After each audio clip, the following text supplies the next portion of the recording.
Good evening. I'm Michael Rickard, or as my Marines refer to me, Gunnery Sergeant Rickard. I'm here to talk about artillery in the military world. Most importantly, I'm here to talk about the M77 Alpha II Howitzer, or what's commonly referred to as the 777. The 777 is a lightweight howitzer. It comes in at roughly under 10,000 pounds. The reason why it comes in at such a lower weight is the makeup and the body design of the weapon system itself is primarily titanium alloy. It also has a lot of hydraulic functions that allows for a more compact design. Its predecessor, the M1908 howitzer, came in at a whopping 1,500 pounds. There was no hydraulics on this weapon system, and it came in with a steel body design. Due to the fact that it's more compact and lighter weight, allows for more deployment opportunities for the weapon system.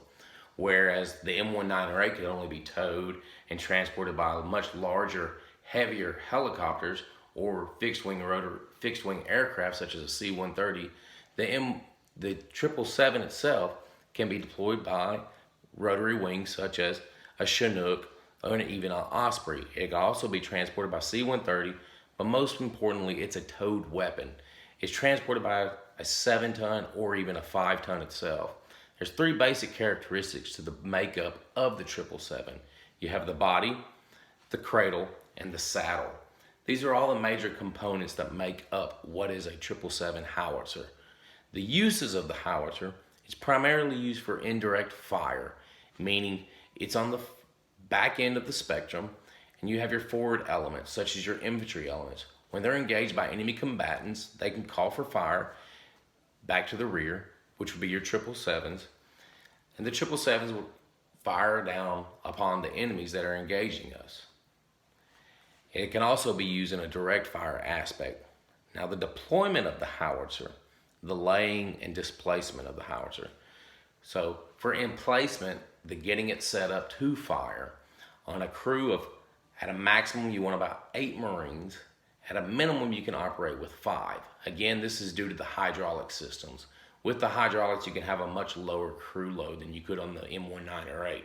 So with emplacement, this whole setting up of the system, it should take you roughly about 2 minutes and 10 seconds, which is moving.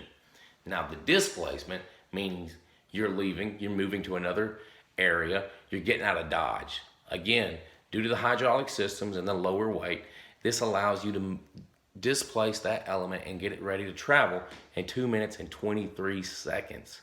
Again, this is great. You're getting out of Dodge, you're getting set up, all this in a very short amount of time, which means you can get more rounds downrange and on target in a much shorter amount of time.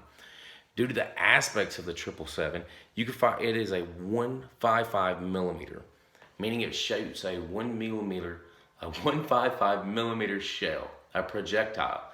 It can fire this projectile from anywhere from 18 to 22 miles on target and with an accuracy of 5 meters of that target. Again, this is based on the lower structure of it and basically its entire design and setup. Now within this howitzer section, you have certain crewmen. Primarily you have your section chief. He's in charge of the entire crew. You have an assistant gunner who's in charge of the quadrants and deflections, which are your left and right, your up and down for your firing. You have a gunner.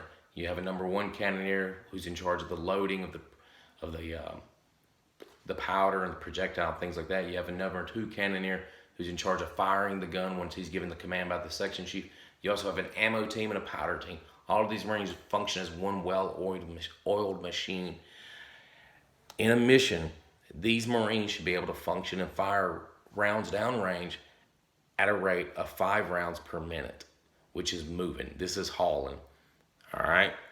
The sequence of a fire mission. Basically, what's going to happen is you have your forward elements. All right. You have your infantry. With those infantry, you're going to have what's called your FOs, your forward observers. They're out there with your infantry. They're hooking and jabbing. They're getting it with those guys. What they're going to do is they're going to call in and say, hey, we need some steel rain. They're calling down. They're saying, hey, we got guys out here in contact. We need some heavy or duty artillery. They're going to call down and they're going to send all this information, looking with their binos. They're getting it, plotting on their maps, getting all this stuff. Hey, we need targets here, there, everywhere. They're calling that down to your FDC, which is your fire direction control. These are basically your nerds. They're sitting behind their computer, drinking their coffee, eating a donut. They're getting all this information. They're putting it into a little computer. Probably had to wake up to do all this. Putting it in the little computer, working out all these algorithms, Pythagorean theorem, all this craziness. And then they're getting all that message and they're sending it down to the gun line, which is you guys. These are your artillerymen, your crewmen, your cannoneers. They're getting all this information from the FDC. They're hooking and jabbing. They're ready to roll. They're rocking and rolling. So what's going to happen is you're going to get a little beep and you're going to hear it. They're going to go, fire mission! When they get that fire mission, they're going to come down with the fire mission standards. Fire mission standards are going to be what type of shell? What type of shell you want? You want some HE? You want some high explosive? We want high explosive on the targets, all right? 2 rounds, HE, shell, PD, fuse, PD, point detonation. Means when it hits on contact, it blows up. Charge 2. Charge 2. That's going to get you your range out there. Chief's calling all this out. Your quadrant. You up and down. Deflection. Your left and right. You're going to get all that information. Guys are moving, grabbing the rounds, shoving it in the trays. Boop, round goes in. Get your powder, get my powder, put powder in. Hey, powder goes in. Closing up that breech. When that breech closed, hey, prime it up. Primed, waiting, ready, stand by, fire! Fire mission downrange. And that's how it all works. I hope you enjoyed it. Hope you learned a little. Again, kind of off track, whatever. King of battle, that's what artillery does. Can't hear a lot, goes makes big boom. Thank you.